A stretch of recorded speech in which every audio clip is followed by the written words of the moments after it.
Hello students, welcome to you my YouTube channel. Last video में हमने plant reproduction जो होता है उसकी दो प्रोसेस के बारे में पढ़ा था। एक होता है वेजिटेटिव रिप्रोडक्शन और second is asexual reproduction. Now आज हम बात करेंगे जो प्लांट होता है उसमें सेक्सुअल रिप्रोडक्शन कैसे होता है। जैसा कि मैंने बताया था लास्ट वीडियो में, जो सेक्सुअल रिप्रोडक्शन होता है वो हायर प्लांट्स में ही होता है। अब हायर प्लांट्स क्या होते हैं? ऐसे प्लांट्स जिनमें वेस्क्यूलर सिस्टम पाया जाता है। वेस्क्यूलर सिस्टम मतलब जाइलम एंड फ्लोएम उसमें प्रेजेंट होते हैं और फुल्ली डेवलप्ड प्लांट होते हैं, जैसे कि angiospermic plants like mango, banyan tree, ये जो भी हैं ये एंजियोस्पर्मिक प्लांट है। इनमें वेस्कुलर सिस्टम होता है, फ्लावरिंग प्लांट होते हैं और इसलिए इनमें सेक्सुअल रिप्रोडक्शन पाया जाता है। Now we discuss about flower. Flower is a reproductive part of the angiospermic plant. Flower जो होता है बेसिकली सबसे पहले हम देखें कि इसमें 4 होल्स होते हैं। सबसे पहले नीचे की तरफ हम देखते हैं पेडिकल, जिससे फ्लावर जो होता है वो अपने प्लांट बॉडी से जुड़ा होता है। ये नीचे की तरफ स्टॉक दिख रहा है जो पेडिकल होता है। देन इसका अपर पार्ट जो होता है थैलेमस जो होता है वो स्वेलन पार्ट होता है इसका, और ये जो थैलेमस है यही अपने ऊपर की तरफ सभी फ्लावर्स के जो पार्ट्स होते हैं उनको होल्ड करके रखता है। थैलेमस के साइड में यहाँ पर छोटे ग्रीन कलर के जो स्ट्रक्चर दिखाई देते हैं that is sepal. 1 unit is called sepal, और जो इनकी जो पूरा होल्स होता है उसे हम कहते हैं कैलिक्स।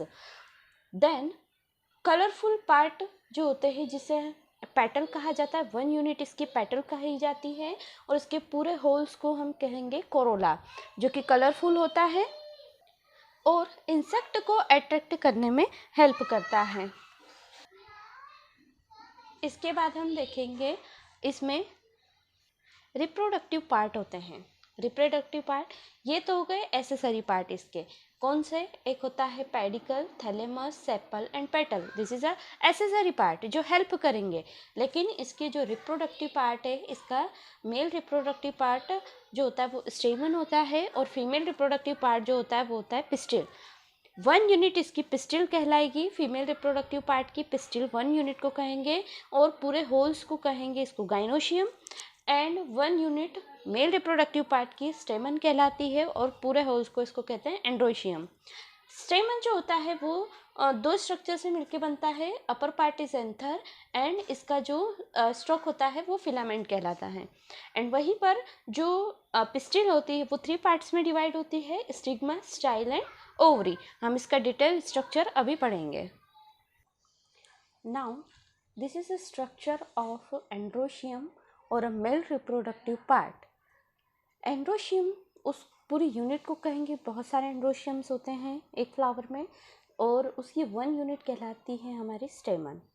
तो एंड्रोशियम का अगर यहाँ पर स्ट्रक्चर देखें तो एंड्रोशियम का जो अपर पार्ट, सोलन पार्ट होता है, this is called anther lobe.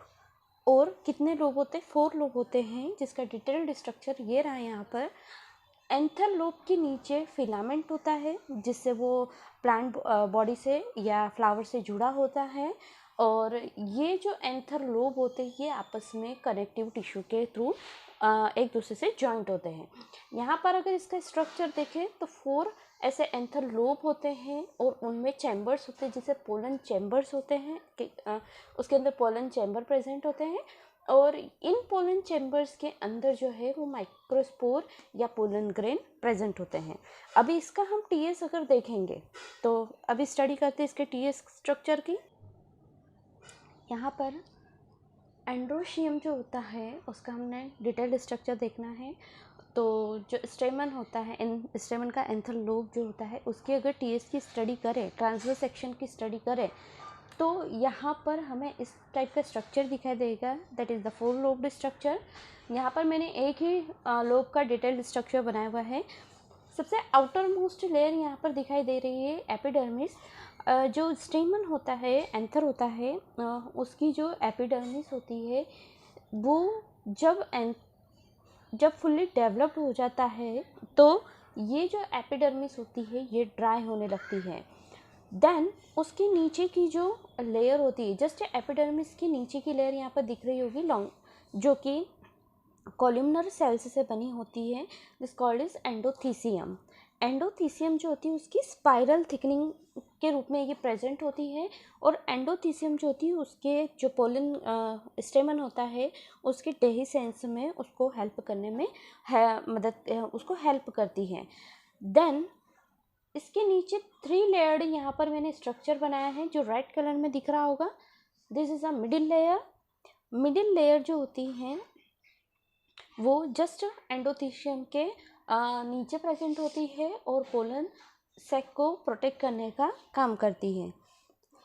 Middle layer के नीचे टैपिटम की लेयर दिखाई देती है। टैपिटम जो होता है वो वेज शेप्ड सेल्स से बना होता है, ये यहाँ पर दिख रहा है, और ये जस्ट पोलन सेक जो होता है उसके जस्ट बाहर होता है, और जो अंदर की तरफ पोलन ग्रेन जो है या माइक्रोस्पोर जो मैच्योर हो रहे हैं उनको नरिश करता है या उनको न्यूट्रिशन प्रोवाइड करने का काम करता है। साथ ही साथ जो पोलन ग्रेन की एक्साइन होती है, आउटर कवरिंग होती है, उसका फॉर्मेशन जो होता है वो टैपिटम के थ्रू ही होता है। देन लास्ट में ये चैम्बर दिखाई दे रहा है अंदर की तरफ, दिस इज अ पोलन सेक, और इस पोलन सेक के अंदर ही जो होते हैं वो पोलन ग्रेन्स प्रेजेंट होते हैं। तो this is the structure, TS structure of anther. I hope आपको समझ में आया होगा। देन अब हम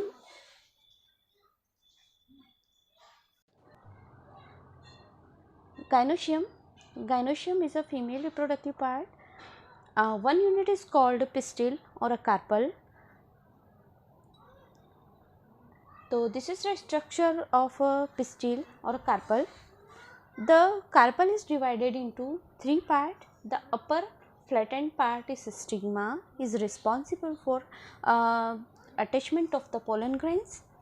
Then second tubular like structure is called style, and third is the swollen part is called ovary, in which ovule is present.